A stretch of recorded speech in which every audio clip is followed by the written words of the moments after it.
예, 기도 응답이 없을 때 계속 기도하면 이런 제목으로 하나님 말씀 증거하도록 하겠습니다. 신앙생활의 중심이 되는 게 기도입니다. 그러니까 신앙생활이 뭐냐 그러면 뭐 거의가 기도죠. 기도 생활이 신앙생활이라는 것입니다. 그래서 기도에 눈이 뜨는 것 되게 중요한 것입니다. 기도에 눈이 뜨면은 기쁨이 오고요. 또 신앙생활이 쉬워집니다. 그리고 능력이 임하게 된다는 것입니다. 한마디로 말해서 제대로 신앙생활이 가능해진다. 그게 기도입니다.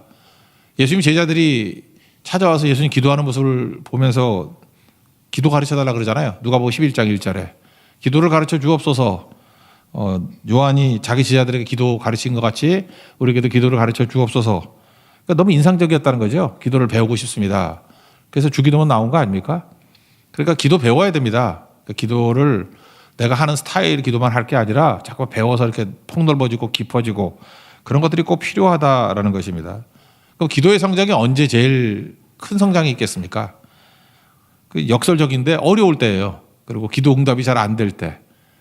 이게 우리 운동도 그런 거 아닙니까? 이렇게 가벼운 거 들 때 운동이 되나요? 무거운 거 들고 막 버티고 하다 보면 근육 생기고 그런 거죠. 시편 86편은 기도 응답이 없을 때의 기도예요. 그래서 이때 큰 성장이 있다는 것입니다. 우리 정답은 알고 있죠. 기도 계속 해야 되는 거죠. 기도 응답이 없더라도 계속 기도하면 어떤 일이 벌어지느냐? 하나님께서 많은 유익을 주시겠죠. 근육도 생기고. 오늘 그 얘기예요. 여기 보니까 기도 응답이 없는 것 같아요. 1절 보세요. 주의 귀를 뒤쪽에요. 1절 뒤에 주의 귀를 기울여 내게 응답하소서. 3절 뒷부분 내가 종일 주께 부르짖나이다.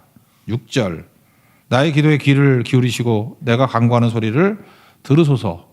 그러니까 응답이 없는데도 불구하고 계속 기도하잖아요. 킵고잉 하잖아요. 이게 다윗의 능력이었다 그런 겁니다. 그럼 오늘 세 가지로 살피겠는데 기도 응답이 없을 때 계속 기도하면 우리도 지금 12월이 되는데 기도 응답이 없습니다. 그런 내용이 있겠죠. 근데 계속 기도하셔야 되거든요. 정답을 알고 있잖아요. 근데 계속 기도하면 어떤 일이 벌어지느냐. 첫 번째는 믿음이 자라고 두 번째 응답은 없더라도 하나님 위로가 있고 세 번째 엄청 배웁니다. 그러니까 성장한다는 거죠. 이 세 가지 내용들을 한번 살피도록 하겠습니다. 첫 번째 기도 응답이 없을 때 계속 기도하면은 믿음이 자란다는 거예요. 현실이 부족할 때 믿음으로 채워야 된다는 것입니다.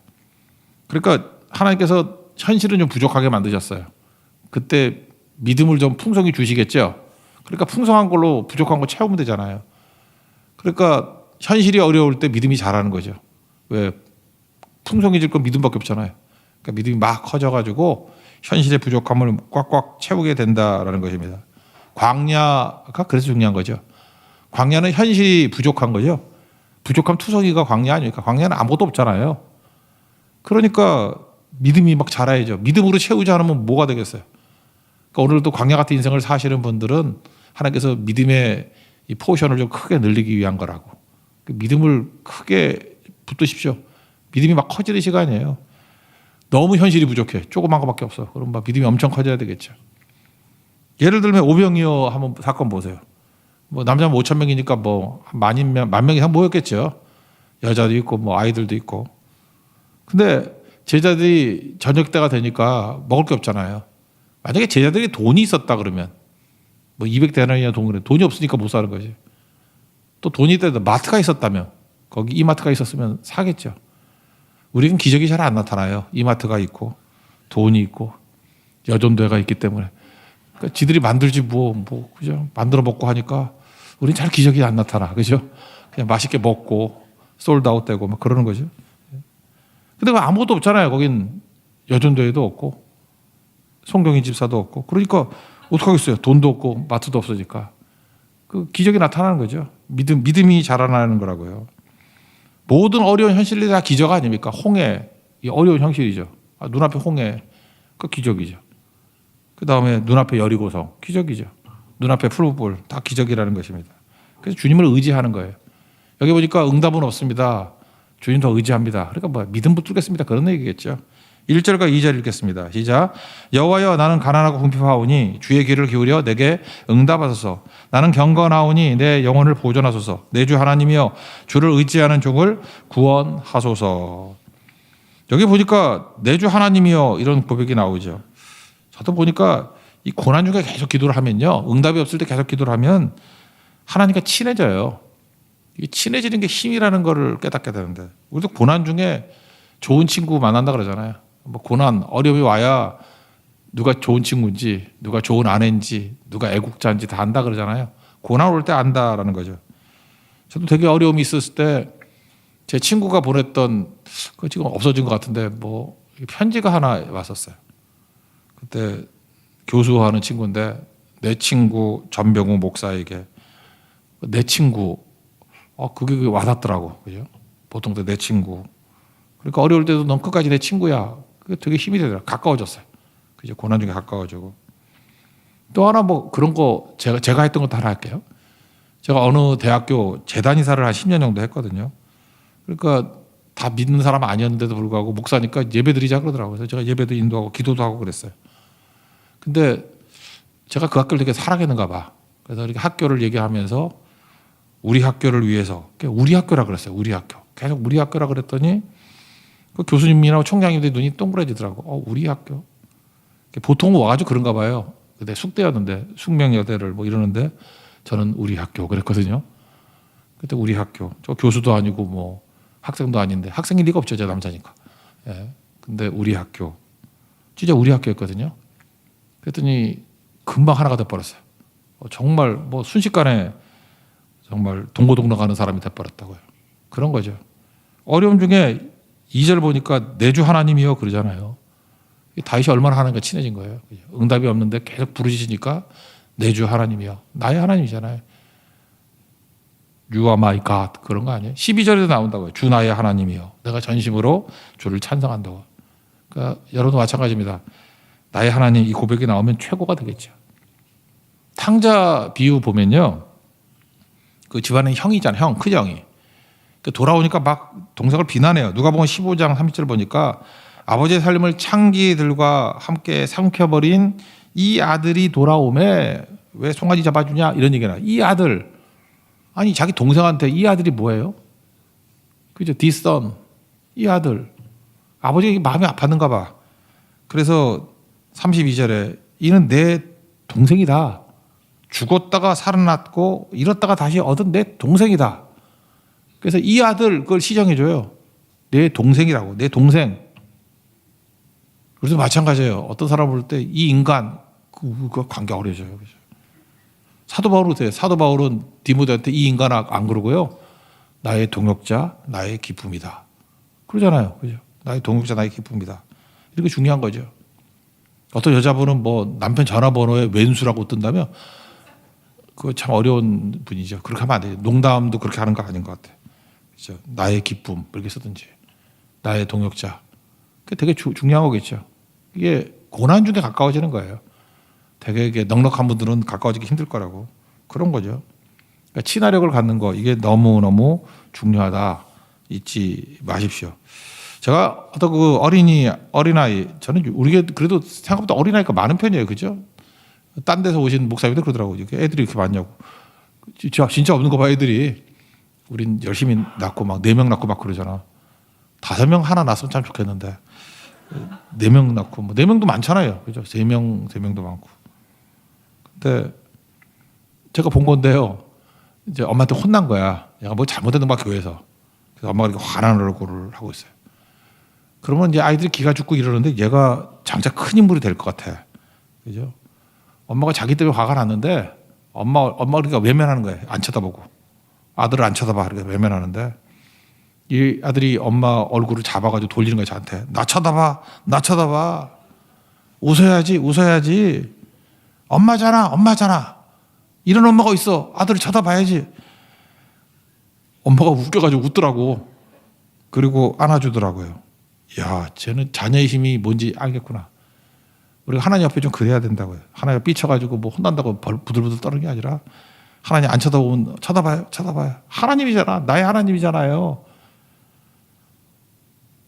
제가 첫 번째 사역할 때 그 여전도사님이 기도할 때마다 말버릇마다 하는 게 있었잖아요. 제가 같이 신방 파트너였는데 최전도사님이라고. 그분은 항상 기도할 때 고난이 많은 분이었어요. 맨날 그런 거 하더라고요. 맨날 그런 기도해서 내가 수백 번 들었어. 세상이 나를 버리면 하나님께로 가는데 하나님이 나를 버리면 갈 곳이 없습니다. 되게 마음이 아프더라고.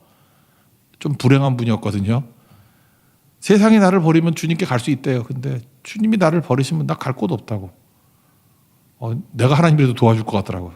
차게 와닿는 거죠. 그러니까 고난이 이렇게 가깝게 맞는다는 것입니다. 그러니까 여러분 다른 대안이 없어야 돼요. 하나님 외에 대안이 없다. 그게 응답 없을 때의 믿음 붙드는 내용이라고. 다니엘의 세 친구 한번 보세요. 그 금신상 앞에 절하지 않으면 푸른 불에 들어간다 그러잖아요. 느부갓네살 왕이. 그랬더니 뭐 나는 대답할 가치도 필요 없다. 그러면서 다니엘서 3장 17절에 뭐라 그래요? 내가 푸른 불에 들어가면 하나님께서 푸른 불 가운데서도 능히 건져내셨겠고 심지어 느부갓네살 왕의 손에서도 건져내실 거라고. 믿음이죠. 근데 그 다음이 더 큰 거죠. 그렇게 하지 아니하실지라도, 그리 아니하실지라도 금신상에게 절하지도 아니할 줄을 아옵소서. 나는 이게 진짜 믿음이라고 생각해요. 그냥 주 안에서 죽겠다 그런 거 아니에요. 그죠? 뭐 주님 아니면 딴 데 가겠어 이게 아니고 주님이 건져 주실 거예요. 근데 그렇게 아니하실지라도, 그리 아니하실지라도 그냥 다 죽어버리죠. 나는 믿음 지킬 거예요. 이게 믿음이라고. 이게 믿음. 제가 이런 그리 아니하실지라도 하면 생각나는 사람이 있는데 제가 사역 초기였어요.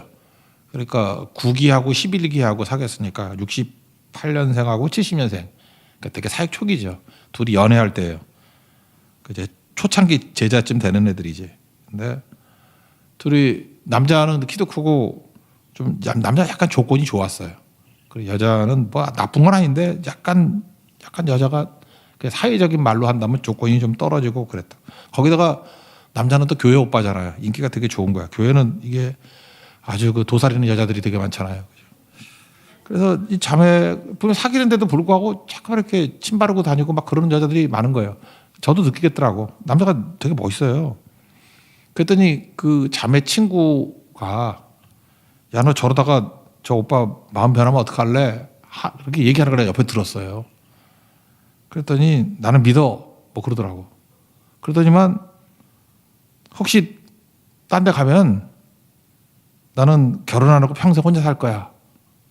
이게 그 친구한테만 하는 말이 아닌 것 같아. 나한테도 그랬고 그 오빠한테도 그랬고.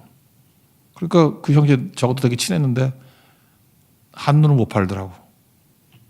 그런 거잖아요. 그 여자의 그 믿음, 담대함 이게 대단한 것 같아요. 그죠? 난 여기 다 걸었다. 하나님 앞에서도 일해야 되는 거죠. 그래서 믿음이 이런 거예요. 응답이 없더라도 나는 주 안에서 망하겠습니다. 이게 되게 중요한 거예요. 주 안에서 실패하겠습니다. 주 안에서 죽겠습니다. 이러면요 되게 순수해져요. 신앙도 순수해지고 또 영광스러워져. 그리고 가치가 상승한다는 것입니다. 여러분 기도 응답이 없습니까? 여러분들 하나님께서 순수해지고 영광스럽고 가치 있게 만들고 진짜 친해지게 만들고 믿음이 커지는 일꾼으로 만들기 위해서 그런 거라고요. 여러분 기도 응답 없는 그 기간 동안에 여러분 믿음이 크게 성장하는 은총의 정되기를 축원합니다. 또 한 가지, 근데 응답이 없어요. 그럼 그걸로 주님께서 입 싹 닦느냐? 그렇지 않고 두 번째는 위로는 있어요. 위로는 있다라는 거죠. 17절 마지막 절 한번 읽어봅시다. 마지막 절 시작. 은총의 표적을 내게 보이소서. 그러면 나를 미워하는 그들이 보고 부끄러워하오리니 여호와의 주는 나를 돕고 위로하시는 이시니이다. 은총의 표적, 그게 바로 위로라는 거예요. 위로.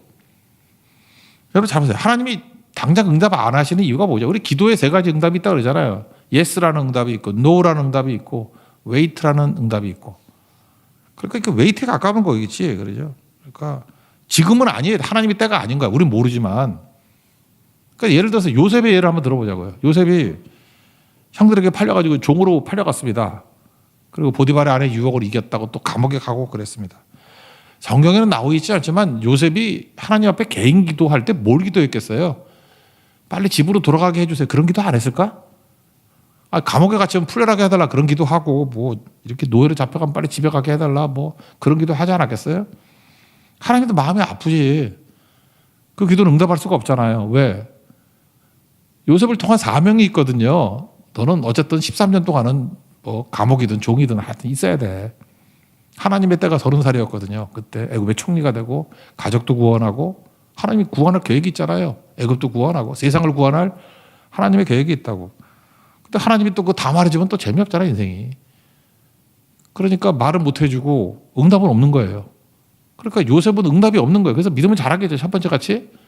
그죠? 너무 힘든데 하나님이 입 닫고 가만히 있는 게 아니고 위로해 주시잖아요. 하나님의 위로가 뭡니까? 함께 하는 거예요. 동행. 그래서 창세기 39장에 계속 나오잖아요. 보디발이 집에 있을 때 39장 2절에 보니까 여호와께서 요셉과 함께 하심으로 형통한 자 되어. 그리고 보디발도 하나님이 함께 하신 것을 봤다. 보디발의 아내 유혹 이기고 난 다음에 감옥에 들어갔죠. 되게 억울하죠. 그때 하나님께서 당장 응답은 못 하잖아요. 응답은 뭐예요? 풀려나고 집에 보내는 건데 그건 아니고 응답은 없잖아요. 근데 위로는 있잖아요. 똑같아요. 그 감옥에 있는 간수장들도 여호와께서 함께 하심을 받고 범사에 형통하게 하신 걸 봤대요. 그러니까 위로죠, 위로. 거기서도 하나님께서 붙들어 주시더라. 우리도 그래요. 우리 인생도. 저는 분명히 그게 있다고 봅니다. 하나님께서 어떤 때는 때가 아닌가 봐. 그래서 응답은 없는데 잘 보면 위로가 있어요. 위로가 있다고. 개인적으로 저는 그랬어요. 저 되게 고난 당하게 있을 때, 어려울 때 뭐 변화된 거 하나도 없었어요. 그래서 되게 고난이 심하면 죽거든요, 사람이. 머리 돌거나 막 자살하거나 막 그러잖아. 막 어려울 때. 안 그렇습니까? 세상 사람들. 근데 저는 그때 하나님께서 말씀의 맛을 줬다고. 성경이 그렇게 재밌더라고. 성경 무지 읽었어요. 성경 무지 읽고 영부하고 뭐 과장 같기도 한데 내 기억엔 그래. 하루에 두세 권씩 책 읽는 것 같아. 그냥 그랬던 것 같아요. 그러다가 제가 시편 119편 92절 얘기를 했죠. 주의 법이 나의 즐거움이 되지 아니하였다면 내가 내 고난 중에 멸망하였으리라. 이 말씀이 확 와닿더라고. 원래 고난은 멸망하는 거거든요. 망하는 거거든요. 근데 하나님 법이 내게 즐거움이 돼버리니까 안 망해요. 그리고 오히려 성장하게 되고 힘을 얻게 되는 거. 저는 그런 경험을 해서 그런 체험을 했다고. 우리 성도들도 마찬가지인 것 같은데. 제가 아는 어떤 그 사역하시는 목사님이 계세요. 그 농어촌 사역하시는 분인데 되게 어려워요. 목회도 어렵고 삶도 어렵고. 그러면 다 어려워야 될 거 아니에요. 그죠? 근데 자녀는 서울대학 가대. 내가 볼 때 거기서 내가 요즘에 보니까 그래. 뭐 서울에서도 좋은 데 가는 게 쉽지 않더라고 요즘에. 근데 거기서 좀 이상해요. 내가 볼 때 그 위로예요. 그분이 하시는 기도는 지금 응답되지 않고 있어요. 근데 위로가 있더라고. 내가 볼 때 걔 뭐 잘해 보이지도 않는데 하여튼 내가 볼 때 위로야 그건. 그래서 내가 기도를 했어요. 너는 하나님의 위로다. 무슨 뜻인지 모르더라고 실은. 하나님께서 이렇게 응답 대신에 위로를 주시는 게 있다고. 여러분 그런 거 많이 있잖아요. 뭐 인생에 짐이 많은 분들은 또 딴 걸로 축복해 줘요. 그렇다고요. 그래서 그것을 잊고 이길 수 있는 힘을 주신다고. 하나님의 위로가 있습니다. 엘리야 보세요. 아합에게 쫓겼죠. 굶어 죽어야 될 거 아니에요. 근데 열왕기상 17장 보니까 까마귀가 와가지고 아침에 떡만 준 게 아니야. 고기도. 그러니까 이게 완전히 이스라엘판 쿠팡이츠야. 그죠? 배달이야. 그것도 돈도 안 내. 공짜로. 그래서 먹고 살았잖아요. 이런 위로가 있다고요. 여러분 계속 기도하십시오. 그러면 내가 생각하는 기도 응답은 아니라 할지라도 분명히 하나님 주시는 놀라운 위로를 체험하게 될 거예요. 그 위로를 간증하고 위로에 힘을 얻는 하나님의 종 되기를 축원합니다. 그다음 마지막 세 번째는 배우죠. 과정에서 배운다. 11절 한번 읽겠습니다. 11절 시작. 여호와여 주의 도를 내게 가르치소서. 내가 주의 진리에 행하오리니 일심으로 주의 이름을 경외하게 하소서. 이건 간단하게 라이놀드 리버의 기도 다 알잖아요. 그 기도가 제가 옛날에 제가 번역했는 거 요즘 많이 퍼지더라고. 바꿀 수 있는 것은 바꿀 용기를 주시고 바꿀 수 없는 것은 받아들일 평안함을 주시고 세 번째 두 가지를 구별할 수 있는 지혜를 주십시오. 원문하고 똑같지는 않아요. 근데 이렇게 번역하는 게 제일 빠른 것 같아. 그죠? 그래서 바꿀 수 있는 것은 바꿀 용기, 바꿀 수 없는 것은 받아들일 평온함, 그리고 둘을 구별할 수 있는 지혜. 이거를요, 제가 한 문장으로 그냥 합친다 그러면 숙명과 운명을 아는 분별력을 달라. 이게 제일 정확한 것 같아요. 그러니까 숙명을 정의니까 바꿀 수 없는 걸 숙명이라고 합시다. 운명은 바꿀 수 있는 거. 숙명. 우리 인생은 숙명과 운명으로 이루어져 있죠. 숙명은 뭐죠? 영접해야 돼요. 바꿀 수 없어요. 부모를 바꿀 수 없죠. 부모를 어떻게 바꿔? 내가 선택하는 거 아니잖아. 국적을 바꿀 수 있어요? 나 대한민국 물론 뭐 나중에 이민 가고 하는 거지만 자기 원국적은 못 바꾸잖아요. 자기 태어난 나라를 어떻게 바꿔? 모국어를 어떻게 바꿔요? 키를 바꿔요? 뭐 어렸을 때 먹으면 되겠지만 제가 농담으로 뭐 열심히 먹고 키 크라 그러는데 40 넘어서는 안 크더라고. 예. 고향을 어떻게 바꿔요? 고향을 속일 수는 있지 바꿀 수는 없어요. 고향을 속이는 사람은 있더라고. 가정을 어떻게 바꿔요? 나이 드는 걸 어떻게 바꿔요? 나이를 속일 수는 있지만 나이는 바꿀 수 없어요. 근데 다 알아요. 뭐 진짜 알고 있는데. 아 말하고 싶은데 맞죠? 예. 쉽기죠? 예. 그럼 알던데 다 알잖아 나이. 못 바꾸죠? 그걸 어떻게 바꿔? 못 바꾸죠. 숙명이에요, 숙명. 숙명은 영접해야 돼요. 잘 영접하라고. 운명은 바꿀 수 있는 겁니다. 바꿀 수 있는 건 뭐예요? 지금부터 열심히 외국어 공부하면 외국어 잘할 수 있죠. 그죠? 중국어도 잘하고 뭐 할 수 있죠. 말레이시아어 제일 빨리 배운다 그러대요. 말레이시아, 인도네시아어는 뭐 6개월 하면 된다 그러대. 아, 여러분 안 할 거 알아요. 그래서 얘기하는 거야 그냥. 예. 되게 쉽대요, 그건. 그렇게 한다 그러고. 웃는 거 할 수 있잖아요. 또 그 다음에 그런 거 얘기했잖아요. 제가 목사가 엘리베이터 타면은 내리지 말고 탈 수 있는 거, 그거는 운명이죠. 할 수 있잖아, 그거. 그리고 누가 오면은 멀리 도망치지 않고 피하지 않고 다가가는 거 할 수 있잖아요. 찡그리지 않고 웃는 거, 뭐 이런 거죠. 그거 다 할 수 있는 거라고. 할 수 있는 거 하십시오. 할 수 있는 거. 그래서 고난은요, 하나님 앞에서 이런 거 배우는 거라고. 내가 어떻게 해야지 되는 것인가. 이 어둠이 있을 때 빛을 비추면 다 변화가 돼. 그래서 하나씩 하나씩 그 일을 하는 거예요. 우리 수요일에 NC 페스티벌 전도 집회를 했습니다.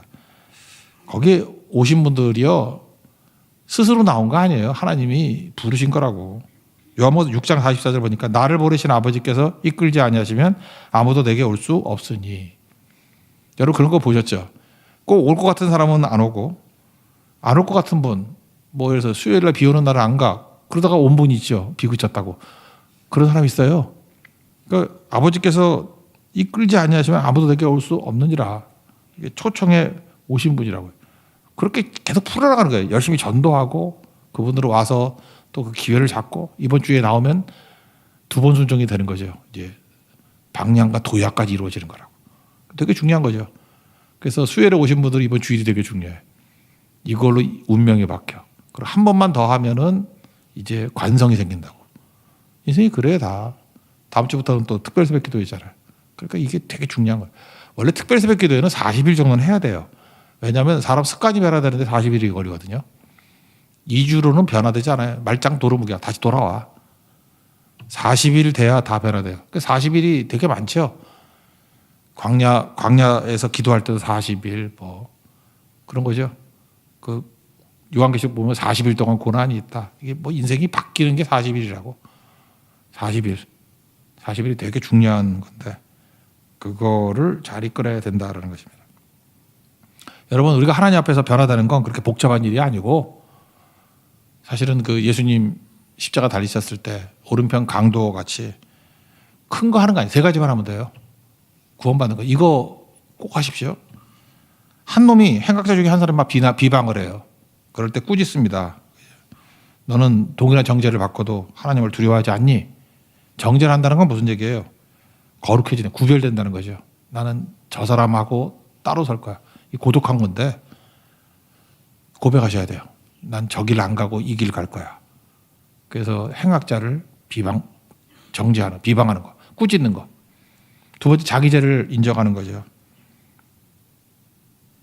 우리가 행한 일에 상당한 보응을 받은 것이지만 예수님 죄 없다고.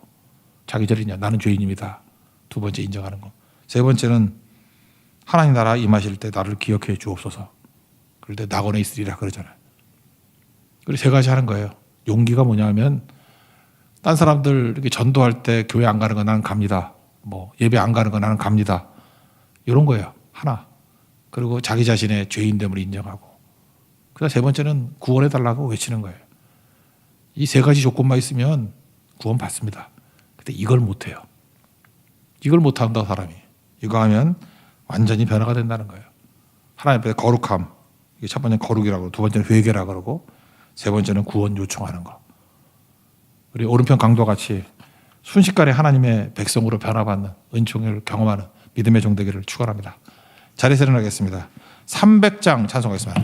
찬송하겠습니다. 300장.